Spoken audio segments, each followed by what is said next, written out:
your daily podcast on the Washington Commanders. Part of the Locked On Podcast Network, your team every day.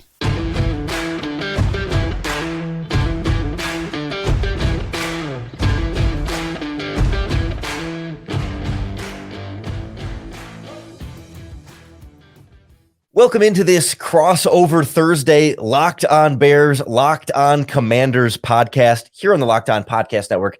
I'm Lauren Cox from Locked On Bears alongside Chris Russell from Locked On Washington Commanders, getting ready for a Thursday night football matchup between two teams that I'm sure much of the rest of the league isn't super thrilled about being in this primetime matchup. But Chris, I think this game has to be better than what we saw last Thursday on primetime with no touchdowns in that one. You think we can get a touchdown in this game? I'm hopeful, Lauren. Good to be with you as always. Been a while since these two teams meet up or have met up is what he wanted to say. I think we'll get a touchdown. I hope. Don't know which team it will come from. I don't know if it'll be more than one, but listen, as Kirk Herbstreit basically eloquently said last Thursday night during that Denver-Indianapolis game when Al Michaels basically set him up with a softball and just said, like every game is kind of pretty in its own nature. He goes, you know what I mean?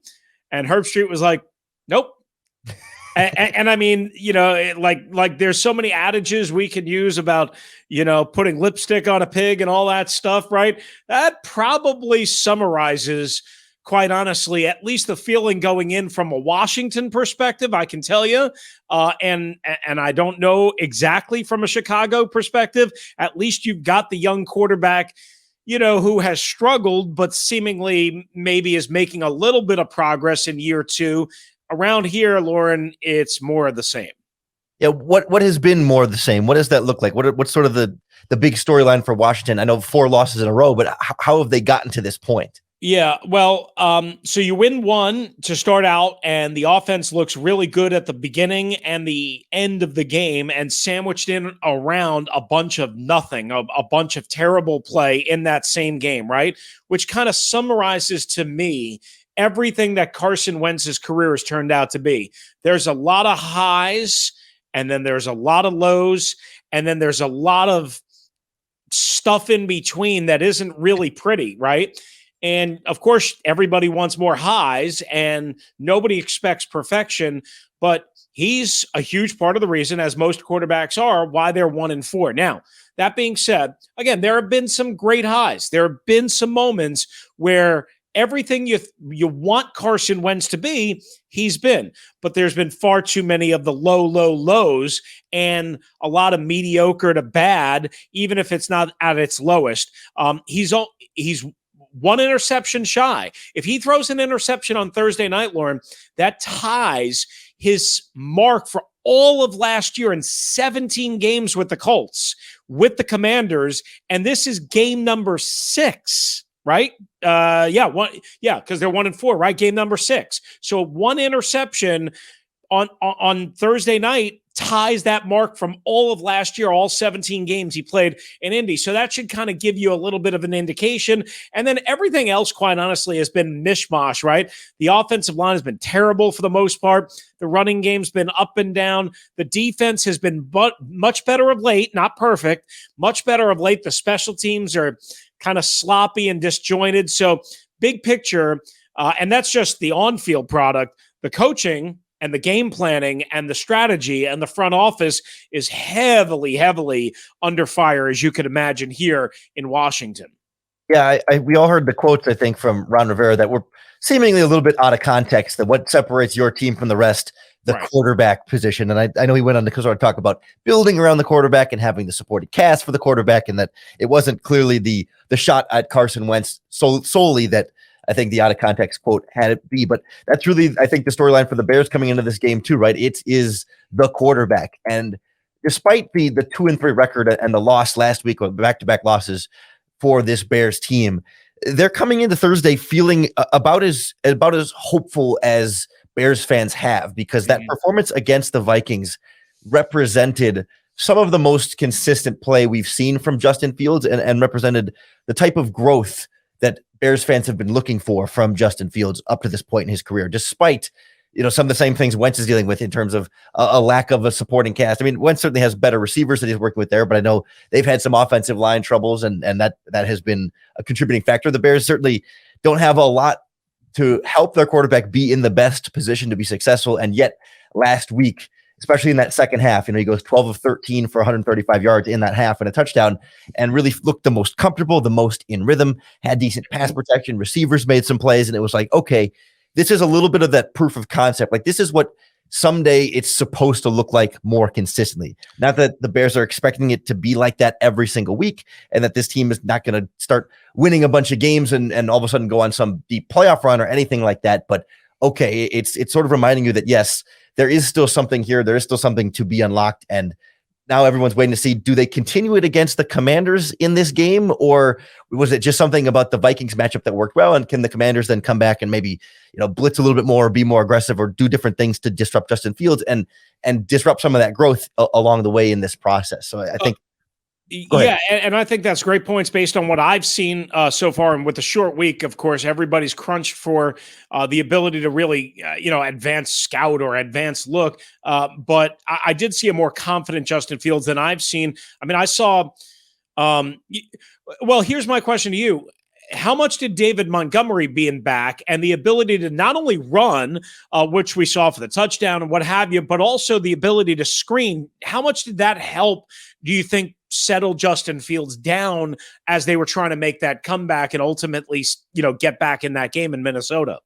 Yeah, I will say certainly Dave Montgomery emotionally is kind of the engine of this offense. Like, Fields is definitely the face and the leader of it, but like the sort of like energy and hustle and determination, like Dave Montgomery represents a lot of that in this offense. Because like overall, they weren't running the ball super, super well against Minnesota, but like he had a 3rd and 8 run for a touchdown, and like he had a third and short run again. Like, he's able to like convert a couple of the really important, difficult situations where they hand it off and just let a physical player go be physical and lead the team that way. So I do think there's something to that. They were able to run the ball well with his backup Khalil Herbert, and I think a lot of what happened against Minnesota is they get down 18 and just need to throw and need to sort of open things up and need to get things going in a rhythm, and less of that pressure to like really kind of force everything and say, you know what, we're down 18. Let's just play. Let's just get some points. Let's put one thing after another and really kind of move things down the field. And there's just a relaxed nature of it, that everything kind of fell into rhythm a little bit more. And some of that goes to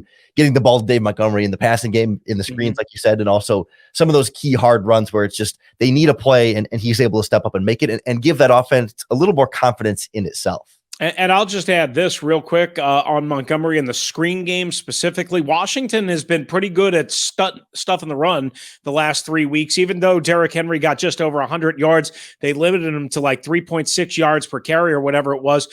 It was really one drive where he had a couple of big carries, but where he hurt them a little bit and where Tennessee, Washington's last opponent, hurt them was in that screen game. So that's why I brought that up with Montgomery. They had back-to-back screens for like a combined 40 yards to Henry and the other running back in Tennessee, which led to it, which was a touchdown on that second of the back-to-backers. And then Henry had another screen down inside the 10-yard line that set up Henry's second touchdown. So again, I think that maybe while Washington did a pretty good job taking away the run, there's always a leak somewhere, right? There's always a leak. There's always something that you can find if you have any clue on offense to kind of exploit something, and maybe that's it. And with Montgomery back, maybe that's something to look forward to if you're a Bears fan. Yeah, you don't want to have those kind of lapses in your defense on your football team, and you certainly don't want to have any sort of lapses in your defense when it comes to your home. And our friends at Simply Safe are here to help keep your home security up to the absolute best and be that defense for your home when it comes to burglars and any other threats. Simply Safe has 24/7 professional monitoring with agents that call you the moment a threat is detected, and they can dispatch police or first responders in an emergency, even if you're not home or you can't be reached. Simply Safe blankets your home in protection with advanced sensors for every room, window, and door. Plus, you can get HD security cameras for inside and outside your home to have smarter ways to detect motion that only alert you when a threat is real. Their monitoring experts use proprietary advanced response technology to visually confirm when a break-in is real, so you can get the highest priority dispatch. Customize the perfect defense for your home in just a few minutes at simplysafe.com/lockedonnfl. Save 20% on your Simply Safe security system when you sign up for an interactive monitoring plan and get your first month free. Visit simplysafe.com/lockedonnfl to learn more. There's no safe like Simply Safe. Chris, it's safe to say in a matchup like this crossover Thursday, Locked On Bears, Locked On Commanders, there's going to be some of these key matchups that end up determining a game like this. We know both of these teams have plenty of weaknesses that the opponent can try and take advantage of, but easier said than done. Where do you look at from a Washington standpoint that, if Washington can win here, this is going to be what can put them over the top? Well, you look back at that game, against the Vikings and Kirk Cousins, and obviously different quarterback, but it almost seemed like the first half was a lot of pitch and catch, soft coverage, not wanting to get beat over the top. That's not necessarily Carson Wentz's strength, Lauren. And he is dealing with a little bit. He's limited. He'll play a little bit of a bumped up shoulder, right? So that's not necessarily his strength to just play pitch and catch and take the easy stuff. But I think because they've had so many offensive line issues and because Carson holds on to the ball, that will be a big part of the game plan, right? It worked for Kirk Cousins in Minnesota, kind of take advantage, especially if you get, again, too deep coverage, if you get soft looks where, you maybe make a side adjustment at the line of scrimmage, run a quick little come back, maybe a little hook, maybe a slant, that type of thing. So I want to see that. I think you can take advantage of that. And then maybe when the Bears start jumping up and maybe anticipating some of that and start, kind of expecting that, that's when you can hit De'Ami Brown, who broke out last Sunday against Tennessee with 2 touchdowns, including a 75-yarder off of a deep under center play action. Or you could open things up for Terry McLaurin, who also can hurt you deep, and maybe Curtis Samuel to some degree. But Curtis Samuel is really good at that underneath stuff at this point in his career. I think those are the 2 guys that obviously can hurt you. De'Ami Brown, who's limited as well in practice so far this week, and Terry McLaurin, assuming that Jahan Dotson, the rookie, does not play. By the time people watch this, he might already be ruled out. He's expected, David's my partner. Sorry. He's expected, Lauren, to be out of Thursday night's game along with Logan Thomas, right? So, basically what I'm getting at is if Chicago plays soft early and Carson Wentz can play pitch and catch, then that should open things up over the top, ultimately off of play action, off of some 7-step drops where I think they can take advantage of that. And then I also wonder, Brian Robinson is now going to play in his second game in the NFL. It was kind of mystery meat, quite honestly, on Sunday. They didn't know what exactly to expect. And now I think they have a better feel for him. So I think he will be the primary ball carrier over Antonio Gibson on Thursday night. And we'll see what kind of pop that gives him and gives them, especially on outside zone runs.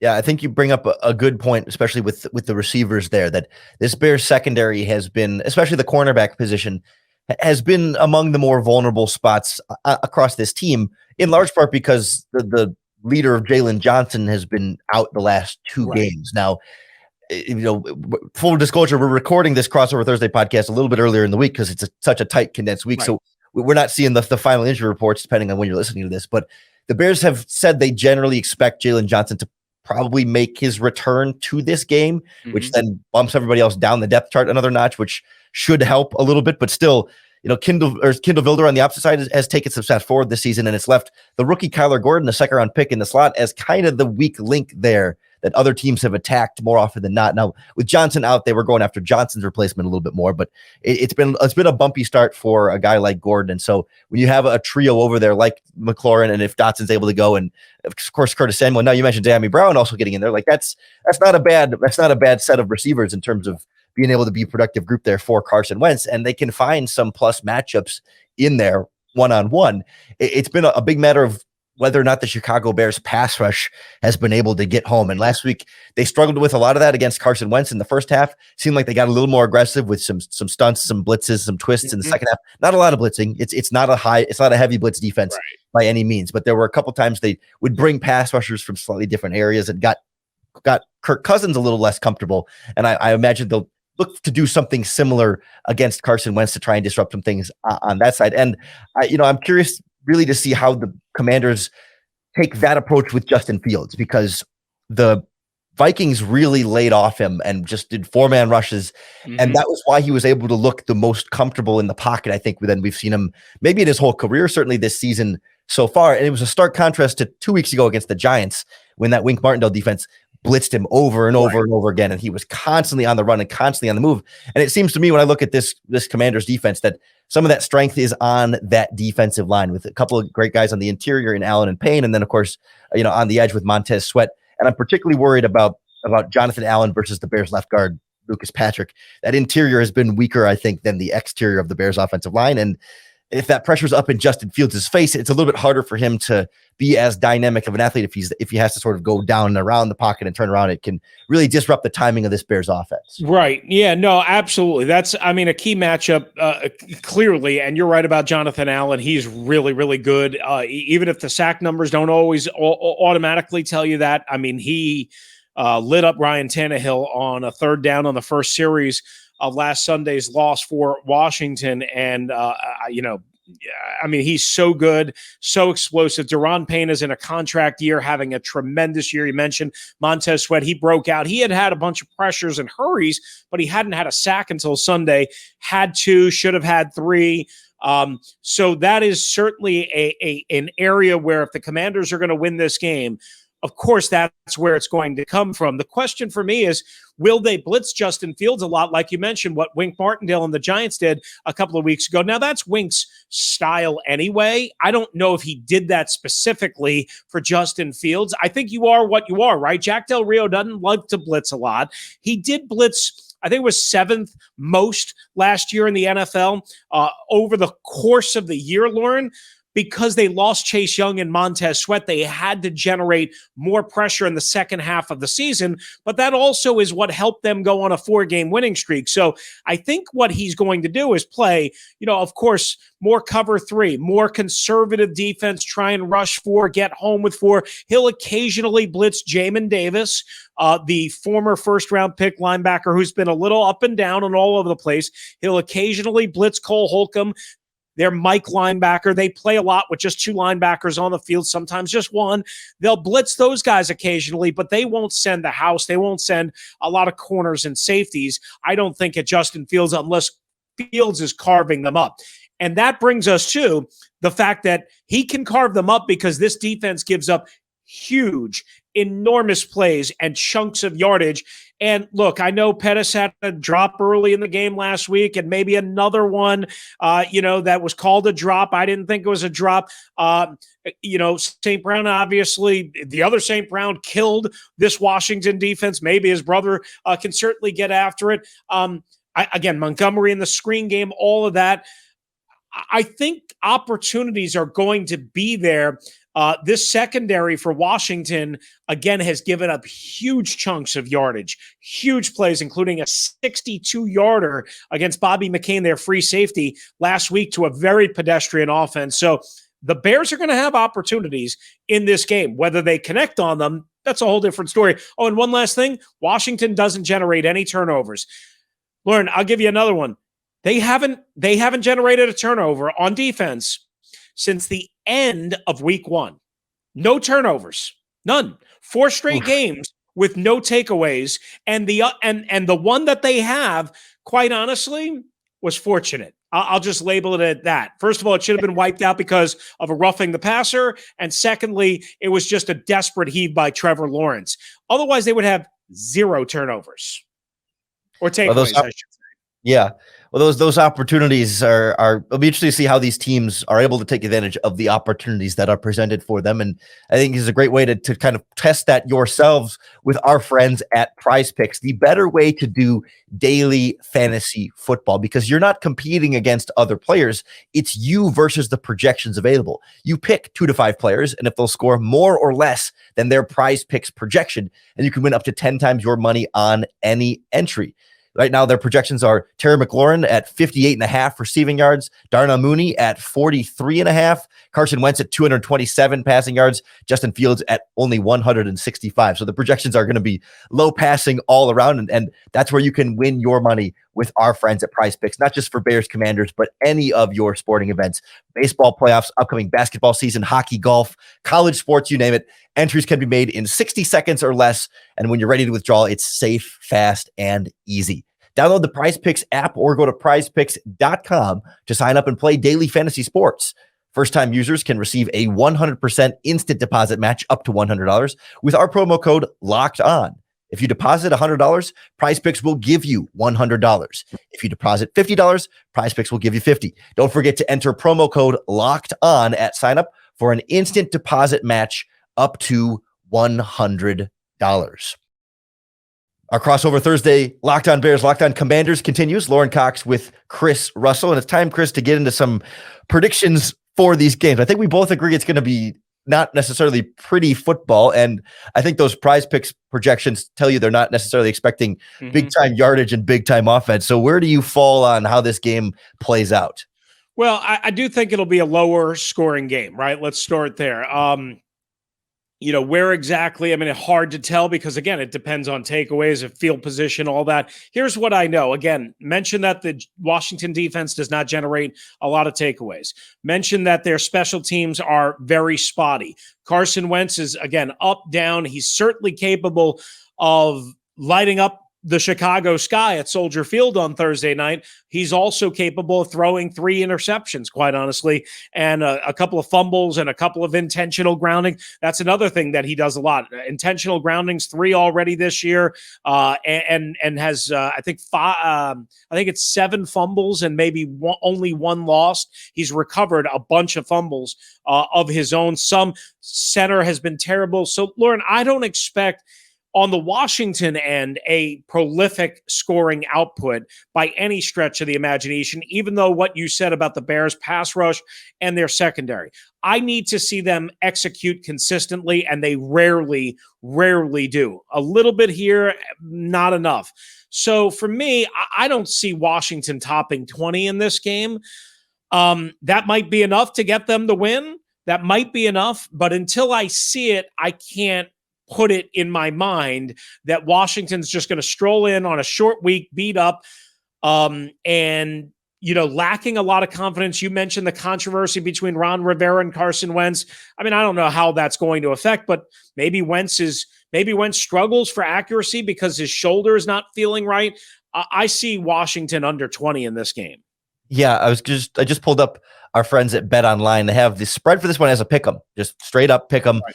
And the over-under is 37.5, which is by far the lowest scoring game. Well, that opened up with the Bears -1 on Sunday night, and the over-under was at 40, Lauren. So it's come down from 40 to 37 as we speak here midweek and 48 hours-ish before this game. And again, people can be watching and listening at a different time. I'm talking about you and me. So America thinks, right, or the public thinks that this game is going to be a woof, kind of affair.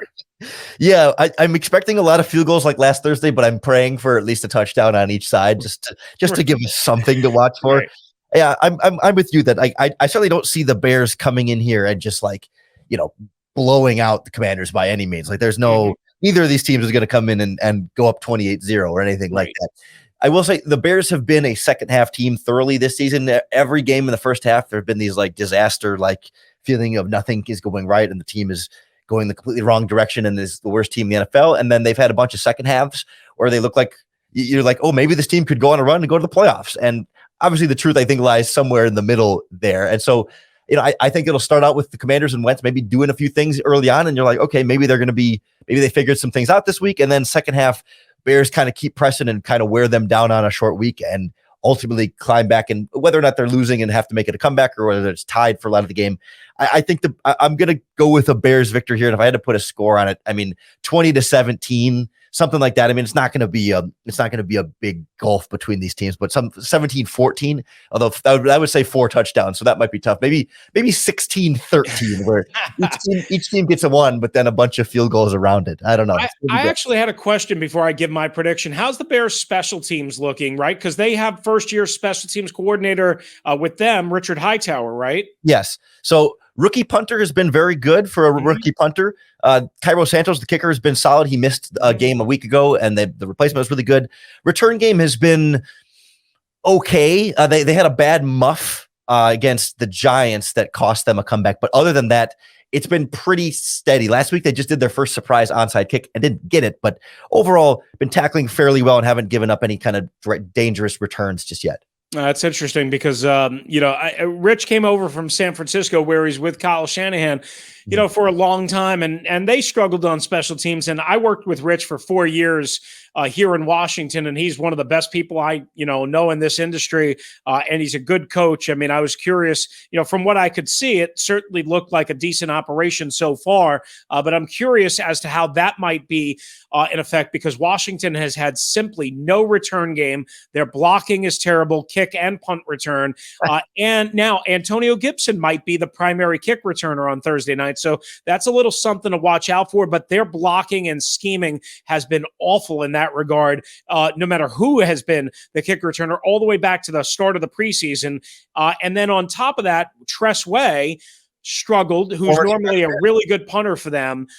He struggled on Sunday. So something to look out for. And Joey Sly's been up and down. I think special teams are going to be a bigger factor in this game than anybody will ever talk about. I give the edge to the Bears, Lauren. And because of that, I'll just go ahead and give my prediction. I'm going to say the Bears 17 and the Commanders 13.